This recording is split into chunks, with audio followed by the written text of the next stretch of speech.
Bismillahirrahmanirrahim. Welcome to all of you. Here is second paper which is conducted today, and this paper, that is the same patron. It has almost 40 questions. They all belong to different patrons which are given here, especially in language. Here is the passage which is divided into two paragraphs is given here, and the questions below. There are 10 questions of the passage which are given. अच्छा, ही जो passage इस्तेमाल थियल है बाबा, ये तव्हांखे clear नज़रंदो न हूंदो, पर मां हिते तव्हांखे मिसाल ओरली ॿुधाईंदो ना, तव्हांखे पेपर उते अॻियां हुजे त जीअं तव्हांखे सम्झ में मुकमल तौर ते अची वञे। हाणे ही पैसेज सॼो त पढ़ूं नथा, बाक़ी हेठों मां हिते अंडरलाइन कयो आहे त which are the most important points which have been given here in the test. ठीकु आहे, त हाणे पहिरियों जेको क्वेश्चन ॾिनो वियो आहे त हाउ many siblings did Sadori have. ठीकु आहे, त हिते सौ सिधो लिखियो पियो आहे 2 brothers and 2 sisters, 2 and 2 make 4। ठीकु बाबा, त इहे 4 थी वेंदा, यानी option B is correct here. पहिरें जो जेको आहे त उहो ऑप्शन बी करेक्ट आहे। अच्छा, उन खां बाद सेकंड क्वेश्चन आहे त Sadori was an unfortunate child because dash. हाणे हिते पहिरियां ई लिखियलु आहे त पहिरीं लाइन में बाबा, she is an unfortunate child, her father died in a road accident when she lived on milk from her mother's breasts। माना हू पैदा थियल हुई, उन वक़्त में उन जो फादर डेथ करे वियो हुयो एक्सीडेंट जे करे। She suffered another terrible blow when her mother died in childhood with an unborn baby in her womb। हाणे हीउ जेको यूज़ थियल आहे त मिसाल तौर ते नंढपुण में ई हुन जा वालदेन फौत थी विया हिकिड़ी एक्सीडेंट में, ॿियो प्रेगनेंसी में। त हाणे हिते ही लिखियलु आहे त Sadori was an unfortunate child because dash. Option A आहे her parents were poor, her parents died when she was a small child. It means option B will be correct here. Option B इन जो बि correct थी वेंदो बाबा। ठीकु आहे, अच्छा, उन खां बाद वरी थर्ड क्वेश्चन आहे त सदोरी वॉज ऑर्फन्ड। हाणे हीउ कहिड़े क़िस्म जो सेंटेंस इस्तेमालु थियलु आहे? सदोरी वॉज ऑर्फन्ड सिंपली पेसो वाइस में इस्तेमालु थियलु आहे। ऑप्शन ए आहे एक्टिव वाइस, ऑप्शन बी आहे पेसो वाइस, ऑप्शन सी आहे इडियमिक लैंग्वेज, ऑप्शन डी आहे इंफॉर्मल लैंग्वेज। त ऑप्शन बी इन में बि करेक्ट थींदो, यानी टे जेके ऑप्शन्स ॾिना विया आहिनि ऑप्शन बी आहिनि। क्वेश्चन नंबर 4 आहे the underline phrase hand to mouth refer means. हाणे हैंड टू माउथ जेको मीनिंग ॾिनल आहे इन्हीअ में बाबा हीउ क्लियर न आहे इन्हीअ में। बहरहाल हिते जेका मीनिंग ॾिनी पई आहे त this will be option C will be correct here. Option C इन जो करेक्ट थी वेंदो। चौथे जो जेको ॾिनो वियो आहे त to eat only as much as one gets at a meal's time, यानी जेको मानी गबो मिले उन ई वक़्तु जॾहिं टाइम हुजे उन ई मील जो, त उन लाइ असां हीउ यूज़ कंदासीं। हीउ जेको फ्रेज़ ईडियम यूज़ थियल आहे हैंड टू माउथ, माना जेका मानी मिले उन ई वक़्तु उन लाइ असां इस्तेमालु कंदासीं बाबा। ठीकु आहे, त हीउ option C will be correct here. Option C इन जो करेक्ट थी वेंदो। ऐं उन ई खां बाद नंबर 5 क्वेश्चन आहे त she helps the poor and the needy. हाणे हिते जेको the poor and the needy it appears from the sentence that Sadori is dash, generous, good natured, amicable, sociable. इन जो जेको ऑप्शन करेक्ट थी वेंदो। Good natured means a person who is very kind, that is the meaning of good natured. It means his way of talk, his way of behaving with other people, that is completely friendly, that is the meaning of good नेचर्ड। ठीकु आहे, ॿियो amicable use थियल आहे जेको ख़ुदि पाण friendly जी meaning ॾेखारे थो पियो। सोशेबल उनखे असां चवंदासीं, it means in society a person हू has good relationship with every one.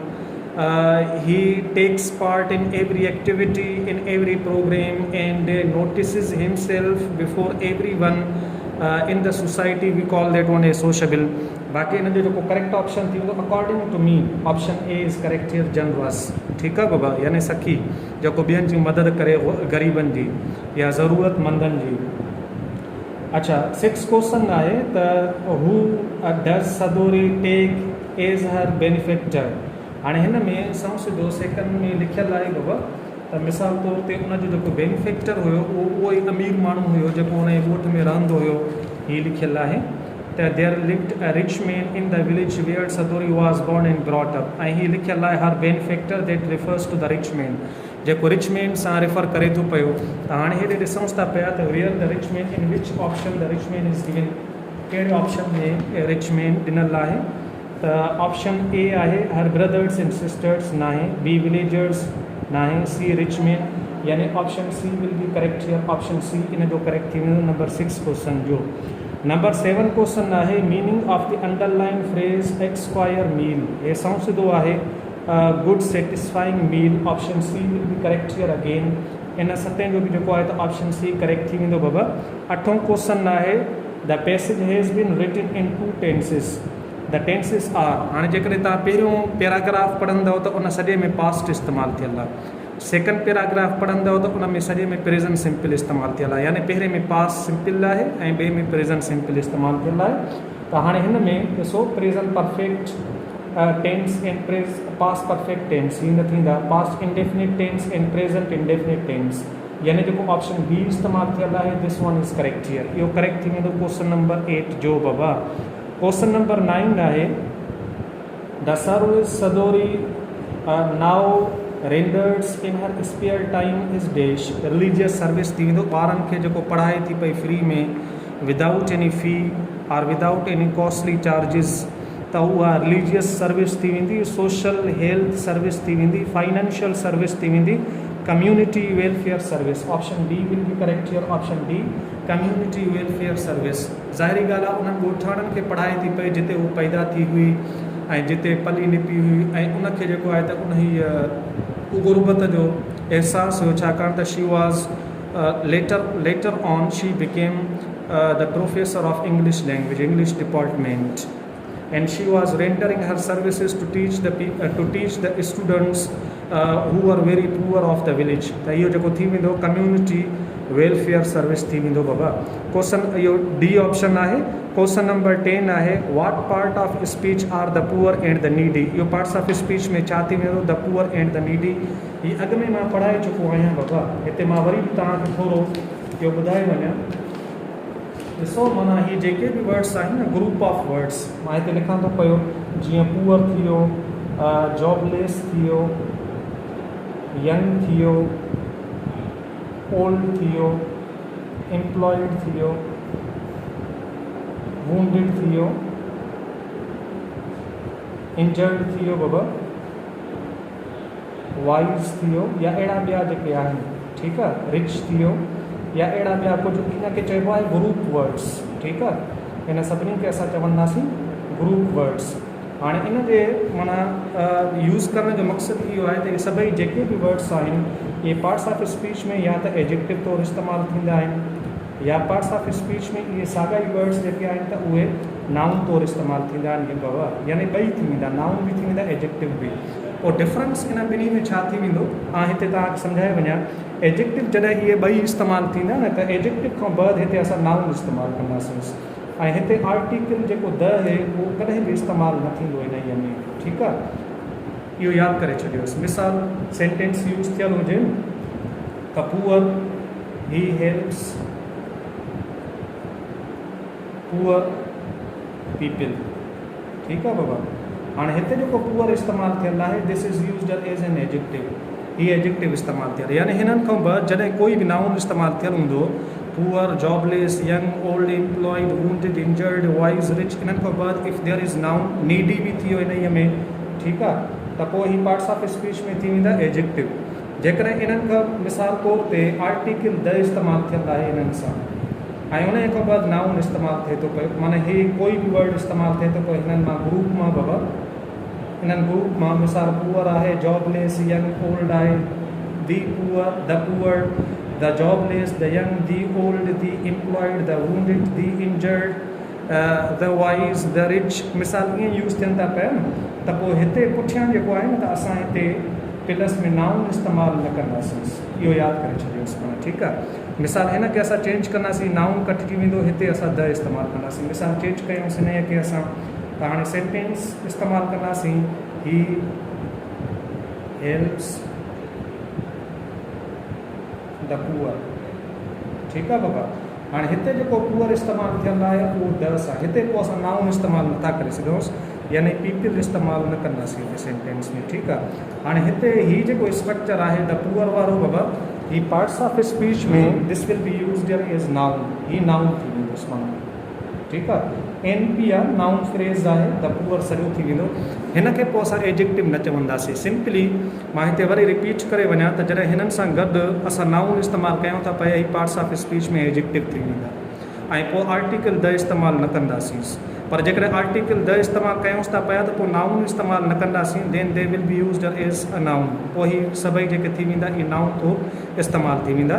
त हिते जेको इस्तेमालु थियल आहे सेंटेंस में, हिते तव्हांखे ॿुधाईंदो आहे त हाणे ही आख़िरी सेंटेंस आहे, द पुअर, ॾिसो द आर्टिकल यूज़ थियल आहे पुअर ऐं पुठियां को नाउन न आहे, the poor men, the poor women, the poor boys, the poor girls, the poor people, इहो इस्तेमालु न आहे थियल बाबा। द पुअर सिर्फ़ु यूज़ थियल आहे ऐं नीडी खां बि अॻ में द इस्तेमालु थियल आहे, पुठियां कोई बि नाउन न आहे। Means in parts of speech they will be used as an P, means noun phrase syntactical structure में। त हीउ ऑप्शन ए जेको इस्तेमालु थियल आहे इहो नाउन बाबा एडजेक्टिव न थींदा, इहो यादि करे छॾियो त option A will be correct here, option A correct थी वेंदो इन जो। हाणे हीअ सॼा पैसेज मां हुया क्वेश्चन्स जेके ॾिना विया हुआ, उन खां बाद सिनोनिम्स ॾिना विया आहिनि बाबा। हिते सिनोनिम्स ॾे हलूंसि था पिया त 11 क्वेश्चन आहे त कायदे आज़म Mohammad Ali Jinnah made presidential address, ठीकु आहे, एड्रेस ऑन 11 अगस्त 1947।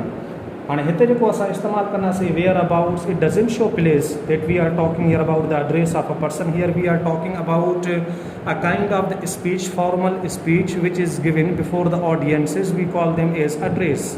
हाणे उहो सेंस किथे इस्तेमालु थियल आहे, a formal speech that is made in front of the audience, यानी option C will be correct here, हिते ऑप्शन सी करेक्ट थी वेंदो बाबा। ऐं क्वेश्चन नंबर 12 आहे, Facebook has become increasingly popular these days, popular gives us the meaning of that can be liked by every person, by all the people. हाणे हिते ॾिसूं कहिड़ो सेंस ॾेखारे थो पियो, फेमस आहे, liked or enjoyed by a large number of people, ठीकु आहे। हाणे ही थी वेंदो, means option B will be correct here, option B थी वेंदो बाबा। ऐं इहा यादि करे छॾियो ॻाल्हि, मां वरी हिते तव्हांखे हिते ई ॿुधाईंदो हलां त जॾहिं बि पॉपुलर अची वञे न, मथां अहिड़ो को क्वेश्चन अॻ में अची वञे, इन सां असां प्रिपोजिशन यूज़ कंदासीं विथ समबडी। मिसाल सेंटेंस यूज़ थियल हुजे न त ही इज़ पॉपुलर डैश हिज फ्रेंड्स, हाणे त ऑप्शन ए हुजे he is popular in his friends, among हिज फ्रेंड्स, बिटवीन हिज फ्रेंड्स, विथ हिज फ्रेंड्स। हाणे विथ अजीब लॻे थो पियो पर करेक्ट इहो आहे, माना यादि करे छॾियोसीं इहो। अच्छा, उन खां बाद 13 क्वेश्चन आहे त he made an attempt on the world land speed record, ठीकु आहे। हाणे हिते जेको यूज़ थियल आहे बाबा त एफर्ट यूज़ थियल आहे in act of achievement, attempt उनखे चवंदा आहियूं मिसाल तौर ते जेका अहिड़ी कोशिशि हुजे माण्हू करे पर उन में कामयाबी तमामु ॾुखी मिले, उन लाइ असां जेको वर्ड यूज़ कंदा आहियूं we have to use the word as attempt, पोइ उन लाइ असां इहो इस्तेमालु कंदासीं। हाणे हिते ॾिसूं सिधो हिन जी जेका मीनिंग पई आहे that gives us the meaning of effort, असांखे एफर्ट जी मीनिंग ॾेखारींदो, option A will be correct here. बाक़ी एक्ट ऑफ अचीवमेंट मूं तव्हांखे ॿुधायो न त माना इन में अटेम्प्ट में जेका कामयाबी आहे उहा न हुअण जे बराबरि हूंदी आहे, और वंडरफुल टाइम बि न थींदो। एक्ट टू किल समबडी ही बि मीनिंग थी वेंदी पर इन सेंस में न थींदी। माना मिसाल सेंटेंस यूज़ थियल हुजे न त he made an attempt to kill the snake, पोइ ही थी वेंदी एक्ट टू किल समबडी, ठीकु आहे, or something. A cake of soap, हिते ही बार जी मीनिंग ॾेखारींदो, हिते बार इस्तेमालु थियल, पीस आहे, पार्ट आहे, लंप आहे, bar, option D will be correct here बाबा, बार इस्तेमालु थियल आहे। A cake of soap, soap खे असां हूअं ई बार ऑफ सोप चवंदा आहियूं, माना ठीकु आहे। हे काउंटेबल नाउन में पढ़ाए आया हुआसीं हिन में। The sun shone endlessly, option B will be correct here, produced or reflected light, that is the meaning of the word shone. The loud noise awoke me, option C will be correct here, low is its opposite word, या opposite word थी वेंदो इन जो। slow ॾिसो उहा movement खे show कंदो आहे, slow, mild means gentle, ठीकु आहे। ऐं लाइट इन सेंस में इस्तेमालु न कंदासीं, लो आवाज़ लाइ इस्तेमालु कंदा आहियूं उसमें, ठीकु आहे। अच्छा, it was is low voice, slow voice इस्तेमालु न कंदासीं असां। He has changed a lot, हिन जो अपोज़िट लिटिल थी वेंदो, ठीकु आहे, छो त क्वांटिटी खे शो करे थो पियो, ठीकु आहे। सिंस ही गॉट मैरिड, सम आहे, स्मॉल आहे ऐं ही वर्ड यूज़ थियल आहे पार्टली या के अहिड़ो को वर्ड यूज़ थियल आहे लिटिल बी इस्तेमालु थियल आहे option D will be correct here अच्छा 19 क्वेश्चन आहे 18 क्वेश्चन आहे त U can tell me in detail opposite word will be briefly सो पहिरियों एक ऑप्शन पियो आहे बाबा ब्रीफली ऑल द शॉप्स ऐं 19 क्वेश्चन आहे हाणे all the shops in our area used to be closed during the lockdown हाणे हिते जेको closed word इस्तेमालु थियल आहे this is an adjective ही adjective इस्तेमालु थियल आहे बाबा पोइ असां adjective ॻोल्हींदासीं त कहिड़ो इस्तेमालु थियल आहे त opened आहे open यानी ही जेको ऑप्शन बी आहे this will be correct here इहो करेक्ट थी वेंदो छाकाणि त closed adjective आहे त ही बि adjective तौरु इस्तेमालु कंदासीं she always dreamed of owning a large collection of fancy clothes हाणे ऑलवेज 100% फ्रीक्वेंसी शो कंदो आहे या त 0% फ्रीक्वेंसी हुजे नेवर हुजे असां उहो इस्तेमालु कयूं असां या वरी 50% फ्रीक्वेंसी ॾिसो न त मिसाल मां हिते तव्हांखे ॿुधाए वञा जेको वर्ड ऑलवेज 100% फ्रीक्वेंसी ऐं यूजुअली आहे 80% फ्रीक्वेंसी ऐं ऑफन आहे 70% फ्रीक्वेंसी ओकेजनली आहे 60% फ्रीक्वेंसी या नॉर्मली या जनरली आहे इहे टई वर्ड्स हिकु ई जॻह ते इस्तेमालु कंदासीं असां ऐं उन खां अलावा समटाइम्स आहे 50% फ्रीक्वेंसी अच्छा इहे टई वर्ड्स वरी अलॻि आहिनि समटाइम्स पोइ इहे करे सम्झाईंदासीं ऐं उन खां बाद सेल्डम आहे 40% फ्रीक्वेंसी थी वेंदी ऐं रेयरली या हार्डली या स्केसली आहे या 20% फ्रीक्वेंसी थी वेंदी ऐं उन खां बाद नेवर आहे 0% फ्रीक्वेंसी या त हिते नेवर इस्तेमालु थियणु घुरिजे हा त पोइ उहो हुनजो अपोज़िट थी वञे हा हाणे 100% फ्रीक्वेंसी ऑलवेज आहे त हिन जो 50% छा थींदो समटाइम्स त हिते समटाइम्स वर्ड इस्तेमालु थियल आहे this one will be it's opposite word मिसाल ॾेई तव्हांखे मां सम्झायां त मिसाल हाणे हिकिड़ो साल आहे न बाबा हिकिड़े साल में पूरा 100 ॾींहं थियनि था पिया वर्किंग डेज़ स्कूल जा मिसाल तौर ते 100 थियनि था पिया 365 64 66 मां त हाणे 100 ॾींहं थियनि था पिया हिकिड़ो माण्हू जेको 100 ॾींहं ई स्कूल आयो हुजे त इहा घणी फ्रीक्वेंसी थी वेंदी 100% he has always come to school ठीकु आहे हिते ऑलवेज यूज़ कंदासीं वरी थोरो घटि 80% he has often come to usually come to school अञा घटि 70% he has often come to school अञा घटि he has generally come to school 50% he has sometimes come to school 40% he has seldom come to school 30% he has rarely या barely come to school या scarcely 20% he has hardly come to school 0% he has never come to school त अहिड़ी तरह सां frequency इस्तेमालु कंदा आहियूं option by the way option A will be correct here हाणे एरर डिटेक्शन आहे बाबा ओवर 400 years ago तव्हांखे हिकिड़ी ॻाल्हि मां क्लियर करे वञा त हिते सम्झायां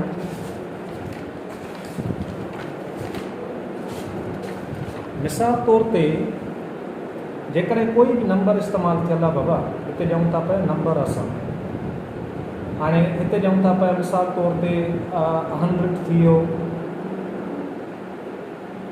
या 1000 थी वियो बाबा ठीकु आहे या कोई बि हिननि मां अंग स्कोर थी वियो पेयर थी वियो डज़न थी वियो ई वर्ड्स जेके आहिनि ठीकु बाबा हाणे हिननि मां कोई बि जेकॾहिं इस्तेमालु थी वञे थो पियो अॻियां नंबर इस्तेमालु थियल आहे जेकॾहिं नंबर यूज़ थियल आहे त हीअ जेके बि इस्तेमालु थी वेंदा पोइ 2 हुजे 3 हुजे 4 हुजे 5 हुजे इट डज़ंट मीन त हिकु इस्तेमालु थियल हुजे कोई बि इस्तेमालु थियल हुजे हीअ जेके बि इस्तेमालु थी वेंदा दे विल बी यूज़ड इन सिंगुलर फॉर्म 200 इस्तेमालु कंदासीं असां बाबा हीअं ठीकु आहे हीअं इस्तेमालु न कंदासीं असां 200 ही इनकरेक्ट थी वेंदी 2000 ही इनकरेक्ट थी वेंदो बाबा 10 स्पोर्ट्स ही इनकरेक्ट थी वेंदो यानी इहो असां सिंगुलर में यूज़ कंदासीं माना ठीकु आहे अच्छा उन खां बाद प्लूरल में तॾहिं इस्तेमालु कंदासीं जॾहिं हिते ऑफ हुजे नंबर बि इस्तेमालु न थियल हुजे मिसाल सेंटेंस यूज़ थियल हुजे बाबा thousands ऑफ पीपल हाणे हिते प्लूरल हिते पोइ सिंगुलर इस्तेमालु नथा करे सघूंसि इहो थोरो अञा हिननि खे डिटेल में आहे थोरो डिफरेंस थी वेंदो हाणे हिन में सेंस बि आहे एरर पई आहे सेंटेंस में हिते तव्हांखे ॿुधाईंदो न त ओवर 4 नंबर यूज़ थियल हंड्रेड्स ॾिसो एस इस्तेमालु थियल आहे त option B will be error here in sentence. ठीकु आहे बाबा। 22 जेको आहे the mullah made the emperor लॉफ्ट। हाणे हिते जेको ऑप्शन डी आहे this will be error here in sentence. हीअ बि आउं तव्हांखे सम्झाए वञा त हिकिड़ी ॻाल्हि इहा यादि करे छॾियो त हीअ जेके ॿ वर्ड्स आहिनि, हिकिड़ो मेक आहे बाबा ऐं ॿियो आहे लेट। हीअ जेके ॿई वर्ड्स आहिनि, हाणे हिननि खां बाद मिसाल तौर ते जेकॾहिं कोई बि नाउन इस्तेमालु थियल आहे, नाउन या प्रोनाउन,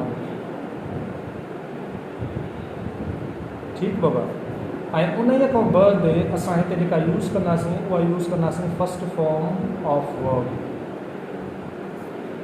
हिते असां न इंक फॉर्म यूज़ कंदासीं बाबा, न थर्ड फॉर्म यूज़ कंदासीं, न सेकंड फॉर्म यूज़ कंदासीं, काई बि न, फस्ट फॉर्म यूज़ कंदासीं हिन ॿिन्ही वर्ड्स सां। ठीकु आहे, माना मेक या लेट भले पोइ कहिड़ी फॉर्म में यूज़ थियल हुजनि, फ्यूचर में हुजनि, पास्ट में हुजनि, प्रेज़ेंट। मेक जो सेकंड ऐं थर्ड फॉर्म मेड आहे ऐं लेट जी साॻी आहे लेट लेट लेट बाबा। त नाउन या प्रोनाउन पुठियां हूंदो, उन खां बाद असां फस्ट फॉर्म यूज़ कंदासीं, इन्फिनेटिव टू बि इस्तेमालु न कंदासीं। मिसाल तौर ते जेकॾहिं सेंटेंस यूज़ थियल हुजे त he made me dash the kitchen. ठीकु आहे बाबा।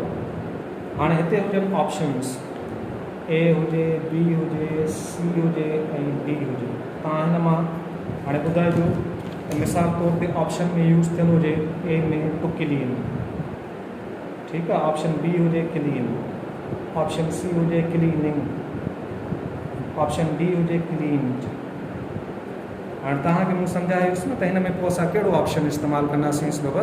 त इन में जेको करेक्ट ऑप्शन थी वेंदो जिसमें कहिड़ो फस्ट फॉर्म यूज़ कंदासीं, और ही बेयर इन्फिनेटिव जेको इस्तेमालु थियल आहे न, यानी ऑप्शन बी इस्तेमालु थींदो करेक्ट। तो क्लीन बि यूज़ न थींदो, क्लीनिंग बि न, क्लीन्ड बि यूज़ न थींदो। हिन ॿिन्ही वर्ड्स मिसाल सेंटेंस यूज़ थियल हुजे वरी त I let him dash there. हाणे ऑप्शन ए हुजे गो, ऑप्शन बी हुजे टू गो, ऑप्शन सी हुजे गोइंग, ऑप्शन डी हुजे वेंट। त हिन मां कहिड़ो ऑप्शन करेक्ट थी वेंदो बाबा? Option A will be correct थी वियो। त अहिड़ी तरह हाणे हिन में ॾिसो त इहा एरर पई आहे सेंटेंस में। कहिड़ो क्वेश्चन हुयो? हा, question number 22। The mullah made use थियल आहे, द एम्पेयर नाउन यूज़ थियल आहे, लॉफ्ट थर्ड फॉर्म यूज़ थियल आहे बाबा। ठीकु आहे, त इहा एरर थी वेंदी सेंटेंस में। ही एरर थी वेंदी सेंटेंस में ऐं इन जी जॻह ते जेको असां इस्तेमालु कंदासीं उहा फस्ट फॉर्म यूज़ कंदासीं। अच्छा, उन खां बाद 23 आहे the Ampere's court was full of musicians. ठीकु आहे, हाणे हिन में एरर सां सिधी ऑप्शन बी में पई आहे, हिते एपोस्ट्रॉफी इस्तेमालु थींदी, वर्ड्स एपोस्ट्रॉफी इस्तेमालु करे पॉसेसिव केस यूज़ कंदासीं असां बाबा। ठीकु आहे। अच्छा, 25 आहे once upon a time a tiger was caught in a cage. मां त इहो सम्झां थो पियो त मां तव्हांखे इहो नथो ॿुधायो त हीउ कंफर्म आहे, बाक़ी त क्वेश्चन्स कंफर्म हुआ, बाक़ी 25 में मां सम्झां थो पियो त option A will be error here in sentence, पर कंफर्म न आहे। पोइ मां तव्हांखे रीज़न ॿुधायां थो पियो त जेको वंस अपॉन अ टाइम आहे इहो असां इस्तेमालु कंदा आहियूं लिटरेचर में जेका फेयरी टेल्स हुजनि। हाणे फेयरी टेल्स कहिड़ियूं हूंदियूं आहिनि बाबा?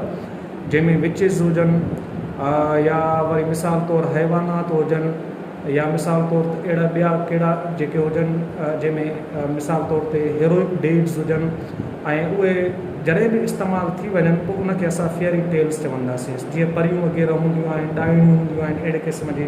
पोइ उन्हनि में वंस अपॉन अ टाइम ऐं उन में मोरेलिटी ॾेखारींदो आहे लेसन, पोइ उते असां इस्तेमालु कंदा आहियूं। माना हाणे टाइगर इस्तेमालु थियल आहे बाबा।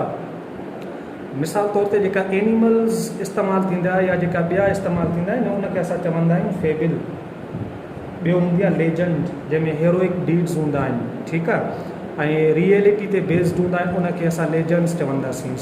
ऐं ॿिया हूंदा आहिनि मिथ, माना मिसाल जेको गॉड ऐं गॉडेसिस ते लिखियलु हूंदा आहिनि, हरक्यूल्स ते लिखियलु हूंदा आहिनि, उहे वरी मिथ्स हूंदा आहिनि। त अहिड़े क़िस्म जा इहे मुख़्तलिफ़ कहाणी जा क़िस्म आहिनि। पोइ हीउ टाइगर इस्तेमालु थियल आहे मिसाल तौर ते वी आर टॉकिंग अबाउट फेबिल। फेबिल में वंस अपॉन अ टाइम इस्तेमालु न थींदो आहे मुंहिंजे ख़्याल में। त ऑप्शन ए थी सघे थी पई, but I am not yet sure 100% about it. इहो तव्हांखे IBA बाद में ॿुधाए थी, हर मां ड्राड़ हणी करे तव्हांखे ॿुधायां, ईअं नथो थी सघे बाबा।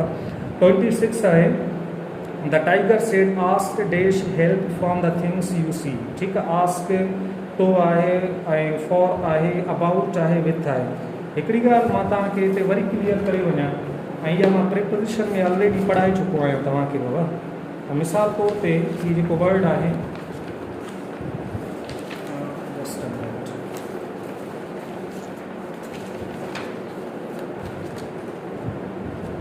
वर्ड आहे आस्क।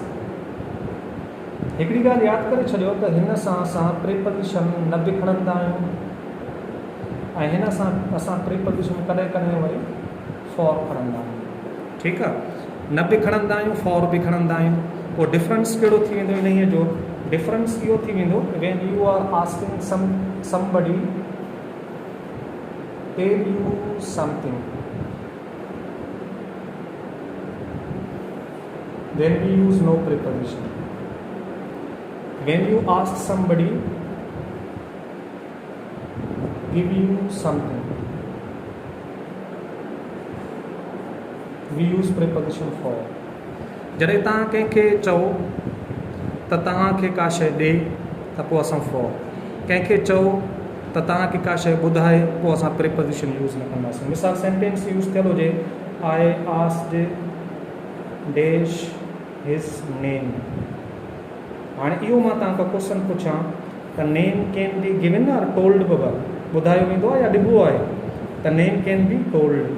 ठीकु आहे, त हिते असां का प्रिपोजिशन हिते फॉर इस्तेमालु नथा करे सघांसीं। ठीकु आहे, पर जेकॾहिं यूज़ थियल हुजे त he asked dash some money.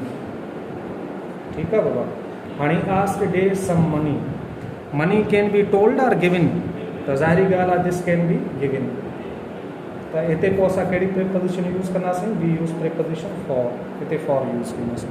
इहो थोरो डिफरेंस थी वेंदो इन्हीअ में।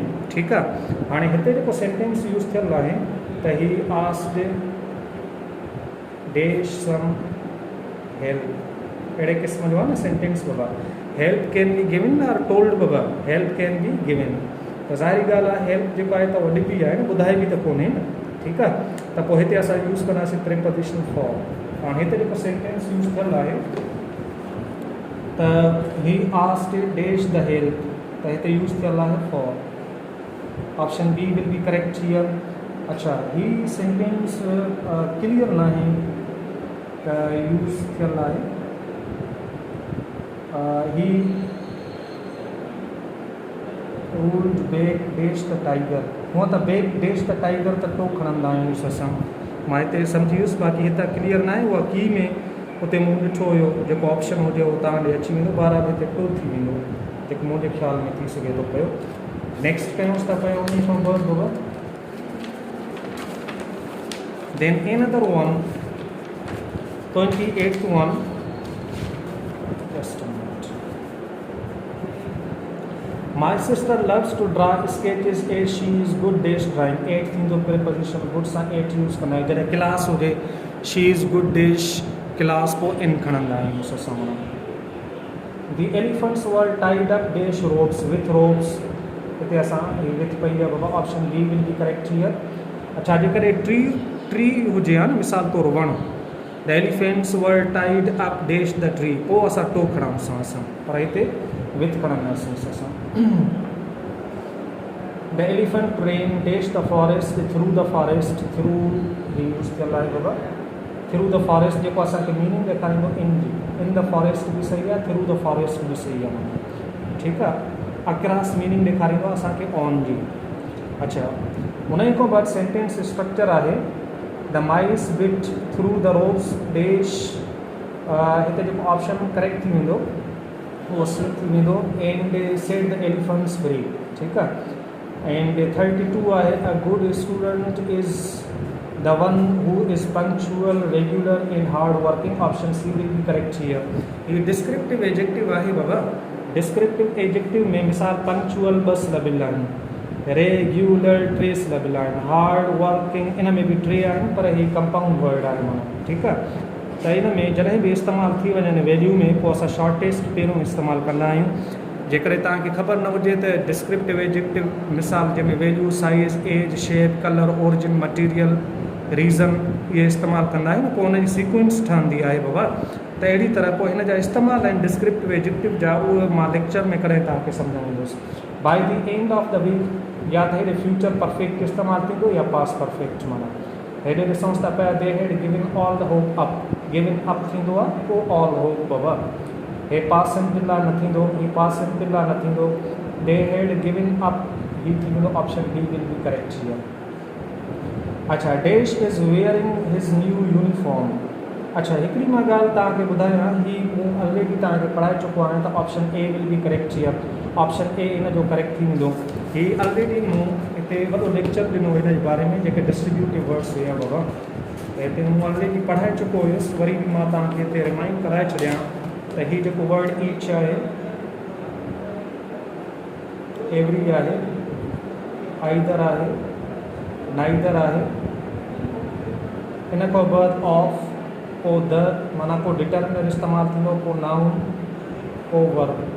ठीकु आहे, नाउन कहिड़ो यूज़ कंदासीं असां प्लूरल, वर्ब कहिड़ो यूज़ कंदासीं असां सिंगुलर, ही यूज़ कंदासीं असां डेफिनिट टाइम लाइ, two or more than two. ठीकु आहे, हे जेको असांखे सेंस ॾेखारींदो न उहो टू या वरी more than two, definite number माना जेको काउंटेबल हुजे बाबा। जीअं मिसाल फैमिली आहे, फैमिली में 5 मेंबर हूंदा आहिनि, ऐं मिसाल तौर ते टीम आहे, टीम में 10 हूंदा आहिनि, 11 हूंदा आहिनि, मिसाल अहिड़े क़िस्म ज्यूरी थी वियो।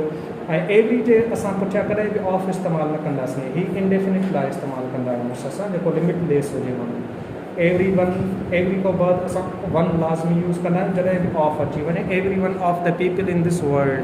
ठीकु आहे, त वन लाज़मी। हाणे हिते जेको सेंटेंस आहे एतिरो टाइम न आहे, न त डिटेल में तव्हांखे सम्झायां त each of the boys on the team. ठीकु आहे, every of the boys, every खां बाद वन इस्तेमालु थींदो आहे, पर हिते each more appropriate because we are talking about team as a definite number. अच्छा, उन खां बाद यूज़ थियल आहे the sandalwood dash the more scent does it yield. The more इस्तेमालु कंदासीं, the more it is rubbed. ठीकु आहे, त ही option B will be correct here. Comparative word आहे बाबा। Platform, PLATFORM, PLATFORM, option B will be correct here. Trouble, ही सही आहे। 37 जो ए सही आहे बाबा। 38 जो FRIGHTENED सी सही आहे बाबा। अच्छा, चेज़ CHAACD, ऑप्शन डी सही आहे हिन जो बाबा। पैलेस ए सही आहे। इहे जेके बि हुया तव्हांखे आउं पेश कया आहिनि, मुंहिंजे लाइ दुआ में यादि रखिजो मूंखे। ऐं हीअ जेके कया आहिनि उन मां हिकिड़ो ऑप्शन हुयो 25 क्वेश्चन जेको हुयो उहो मूंखे श्योर न आहे, बहरहाल थी उहो सघे थो पियो। Is I suppose this one. मूंखे ॾींदा इजाज़त, अल्लाह हाफ़िज़।